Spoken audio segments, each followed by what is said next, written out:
Vexed by technology? Not anymore. I'm David Yak here, and this is Yak About Tech.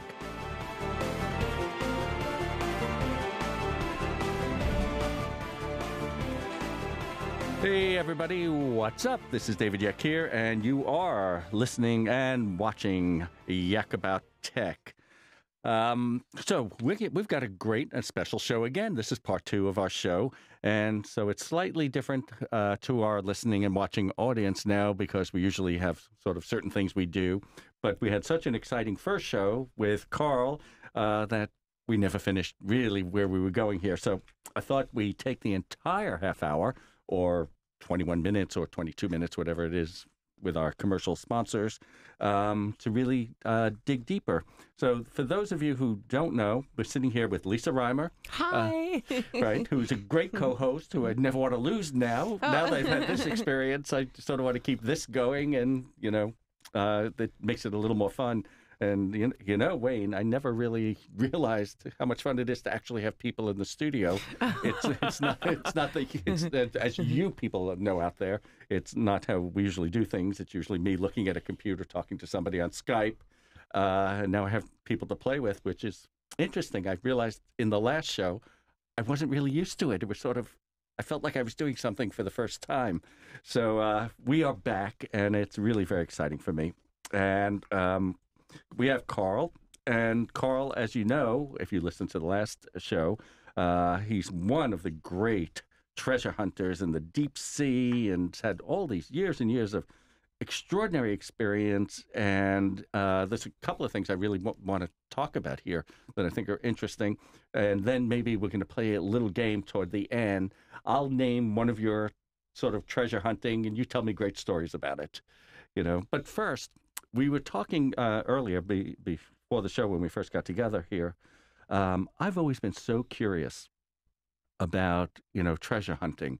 I mean, this is something in my world, it was more movies and books than it was reality. You know, there was something really mysterious about it. And I think, you know, you've always had this dream that you would just find a deep sea treasure. Or the biggest emerald, like right. the size of a boulder. What is the most valuable thing you've ever found, Carl? Well, gold objects are usually the best and the most expensive and the most valuable. Gold coins are wonderful because they're small and people are pretty much waiting in line to buy them. But I like the religious artifacts better, and a lot of those are worth a lot of money. For example, on the 1733 fleet once, I was lucky enough to find a reliquary. It's a oval-shaped small box about 3 inches and has a lid on it, opens and closes, and inside of it was 2 intact hand-carved rosewood rosaries, obviously belonged to maybe even the Archbishop, who was on board at the time. And they were inlaid, the crosses were inlaid with 22-karat gold. And right where the little cross beams cross, on each cross, were 2 little slivers of wood inlaid. And that was from the cross of a saint or a martyr about 2,000 years ago. Now, the 1733, that was in the Keys? That's the Florida Keys, and that's now, correct. Did they find that sunken treasure before they found the 1715? Absolutely. The 1733 fleet is what started modern-day treasure hunting. Right. Period. But Mel Fischer didn't come for the 1733. They brought him here for the 1715. That's correct, he did. But he was down on, he got into all of them, which was fine. And then, of course, Mel, I worked with Mel for 12 years. We did good. I liked Mel. You know, there's a lot of people that didn't, and a lot of people complain about him. But I never knew Mel to take advantage or of anybody unless they tried to get him first. Because when you talk to him, you think, oh, man, he's some kind of country bumpkin. No, Mel was smart. Carl, I know that now we have so much with this high technology and finding what's going on the ocean bottom with the ultrasounds and lasers. But back when you began, was it really you and the sharks down there in the water? Yes, sharks. Still? Everybody asks about sharks, and the truth is that the shark evolved into as good as it's going to get hundreds of millions of years ago, and when they get hungry, they can eat. So they have a lot of leisure time, which is why you see them on practically every dive. I was metal detecting and hand fanning. I was on the 1715 fleet, and the shark swims right up and stuck his head down in the hole I was making. They're curious. You know, he wasn't hungry. He didn't want to bite me. He just wanted, what in the heck's that guy doing there? And these bites that are going on now for whatever reason, you know, the turtles are hatching and the sharks like the turtles, so they go where the turtles are. And most of them are in shallow water. They see a flash of white down there and they bite it. They're not literally attacking humans. The average 5 people a year die from shark attacks. Your chances of getting hit twice by lightning are much better. And I think donkeys kill 50-some people a year. It's so. And so, how do treasure hunters get paid? Do they have when they get the question. Right. Who gets the dough? Do they have to wait till some treasure's found and they divvy up everything, or do they have investors that give everyone a living wage as they? Good question, and I'm happy to clear that one up. Number one is here on the 1715 fleet and any other admiralty-oriented shipwrecks like we have here. In other words, it's under federal guidelines. You keep everything in a central location, and then once a year, usually it's in February, Judge King down in Miami will say, if nobody's objecting, okay, fellas, divide it up. And then which we've already divided it, but it's being held, and then we can take our boxes home. And that's with all the crew and the state, correct? Yes, the state. Everyone gets theirs. The state don't miss anything. Yeah. Right. They get first dibbies. Is it like a tax, or is it just like they're just one of the people that splits they've negotiated the percentages already? They have negotiated the percentages. The Supreme Court threw the state of Florida out of it, but Mel Fischer, in order to maintain peace and tranquility, made a deal with the state. Look, we'll give you 20% if you just stop harassing us. So they accepted the deal. So let's talk also, because, you know, we're going into hurricane season now, and there are some very, like you said, federally regulated restrictions on who gets to keep the treasure depending on where it's found. Where are those lines? If I find a piece of treasure in the water, like a big old emerald boulder falls into my lap as I'm swimming in the waves, it's not yours. But if you say, I picked this up on the beach, then suddenly it is yours. Oh. In the water, no. On the beach, yes. Just normally, like the Cubans, dry land? Well, yeah, you can put it that way, too. About the word investors, I never in 40-some years have used the word investor.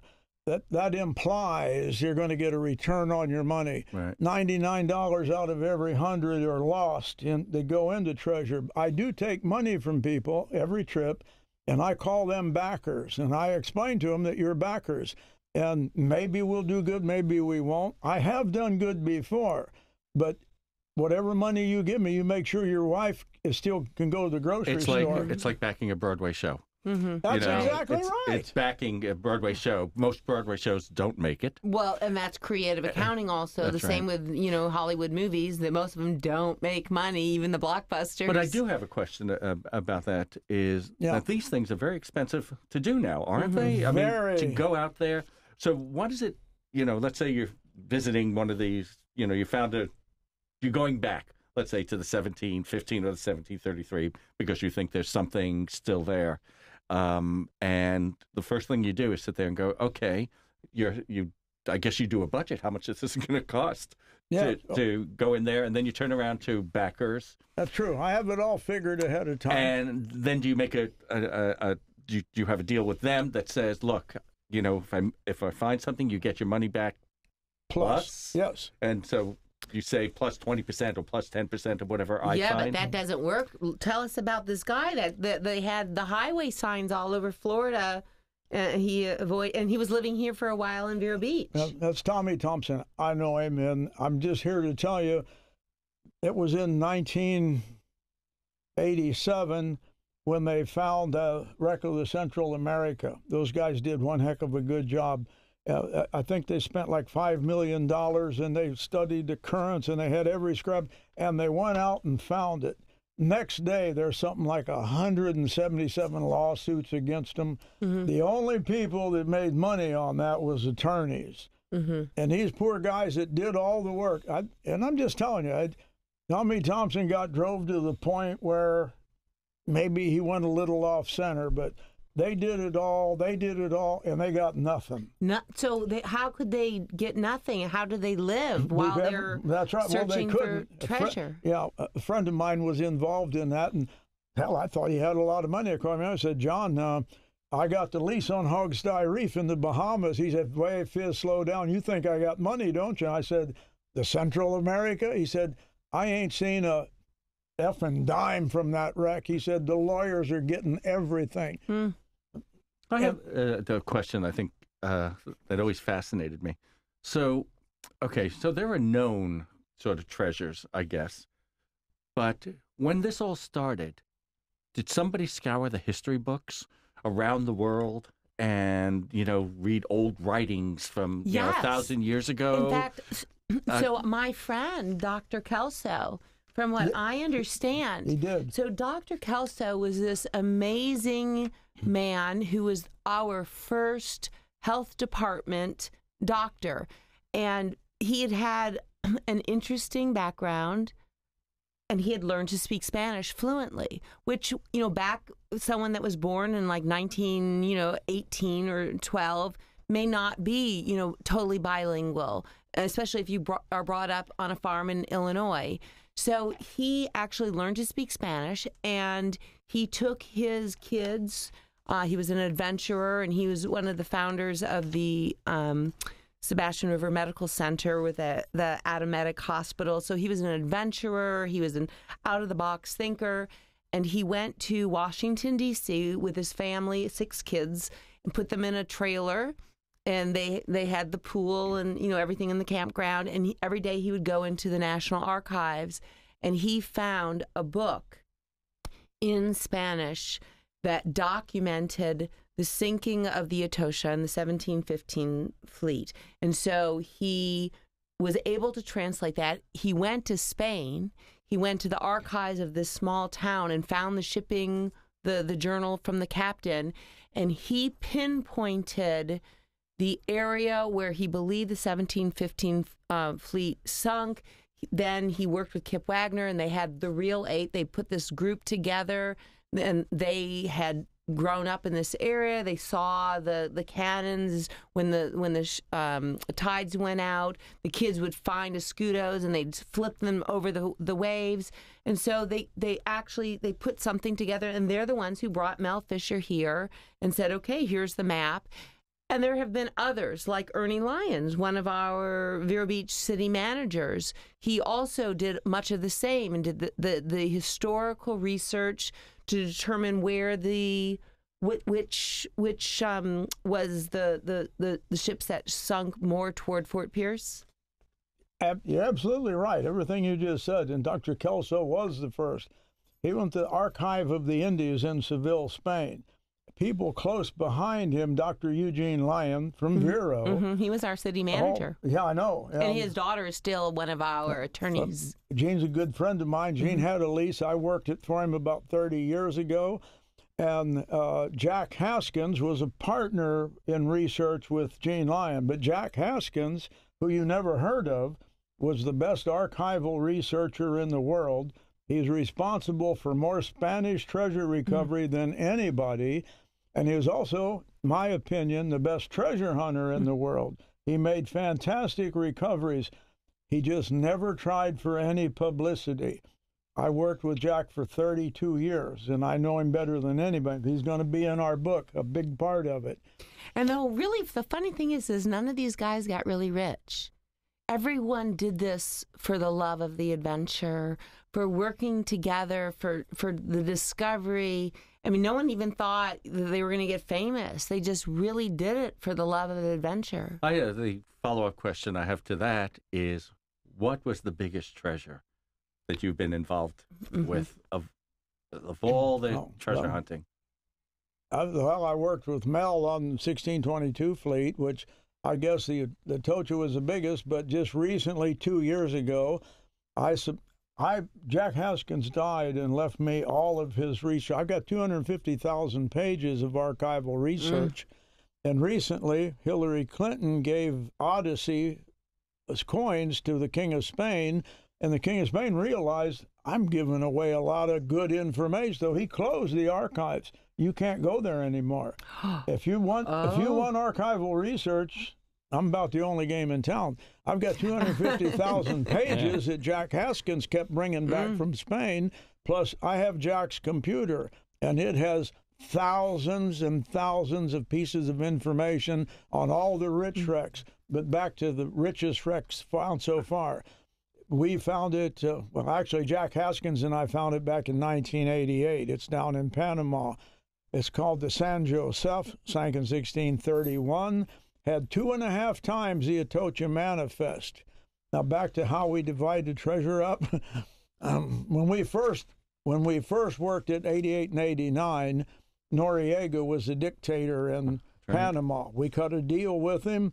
We'll take 2/3, you take 1/3. He said, okay. The State Department here wasn't going to let us go because they said some kind of Aid to the Enemies Act. And we said, what do you mean? They said, well, Noriega's into drugs. And we said, oh, are you just finding that out? We've known it in the Keys for 30 years. Anyway, we had to assign our lease to some Swedish company, and then they could hire us to go do the job, which we did. At the end of the day, we made 3 piles of treasure. Noriega sent a general down, and that general even asked me, which would you take? I told him honestly, I think this is the best one. He took that and went back to Noriega. We came home with our treasure. In other words, this dirty, rotten, lying, murdering dictator kept his word. You don't get that today with these Washington or Tallahassee. Right. I have a really practical question. I mean, I guess it's a strange question in some ways. I get a little excited about it. I got it. So there we are. Here's the treasure. There's 3 piles. So I grab my share, and so what do? Get on a plane with a bag? How do you? How does the treasure get transported to someplace safe with pirates or whatever there is out there, not stealing it? Well, we flew it back, but today, and I'm working in Panama right now, and we hit the mother lode on this particular wreck. So here's how it breaks down. We do all the work, we pay all the expenses, and it ain't cheap. The first big bite goes to whatever country claims ownership. And that's the waters, the boundary waters. And believe me, every grain of sand in the ocean and every drop of water today is claimed by some politician somewhere. There ain't an offshore reef that somebody don't own. So, is that because some people have boundaries? We used to have it like a 12-mile boundary, and then people have 200-mile. Yeah, there ain't no international. No more. That's the thing of the past. There's no man's land anymore. That's right. So they all own it. So the country takes the first big bite. Then the attorneys come in and take the second big bite. Then your backers, and I call them backers, not investors, they come in and they take the next big bite. And what's ever left over gets divided amongst myself and my crew. And we've already paid God knows how many thousands, you know. And so did I make a living? Yes. Did I put my kids through school? Yes. Did I buy a house in the Keys? Yes. Do I have money in the bank? I've got $800 in the bank. So when I ask people for money, well, if you found so much treasure, why do you need me? Well, let me explain to you how that works. The first big bite, the second big bite. Right, so you're doing as well as the rest of us. Right. But this is an amazing time. So the 300th anniversary is coming up. And we have this whole week, and I guess it's the 1715 Spanish Fleet Society that's hosting it, and the Indian River Chamber of Commerce tourism department is partnering with them. And here in Indian River County is the official seat of this commemoration, although there are things going on across the Treasure Coast in museums and theaters and whatever. So True. What are you doing? I'm just giving a couple of lectures during that time. But I really don't need to get on the bus and ride to Vero Beach. I've been there thousands of times. You know what? Let's give Sam a chance, because you've got some books you want to talk about quick. I think we've got about a minute to go. I'm performing at the Public Library on Monday the 27th, 2 shows and 2 30-minute shows. Also doing a book signing, and then my wife and I are performing at the Grand Ball on the 31st. 31st. Mm-hmm. Yes. So there's a big banquet, and everything is available on the 1715 fleet. Is there any place we can direct people to get information? Is there a website that we can tell people to get the information from? We've got about 30 seconds, I believe. Indian River County Public Library, their website has everything. And the Chamber of Commerce, and the 1715 fleet. Oh, and I know. You go to the Facebook 300th anniversary 1715 fleet, and they have everything, and they right now are asking for everyone to post pictures, and if you are a winner, your stuff can be included in the time capsule that they're burying in JC Park. All right, and also I'll put everything up on Yak About Tech, our Facebook pages, Twitter, and on our Yak About Tech website. I can't thank you guys enough. I'd love to take you into a third show if I get a chance. I know, I just want some golden gems. That's right. All right, thank you, everybody, and love to you, Lisa, for everything. So we're going to do this on a regular basis. Okay, so do we have a song about...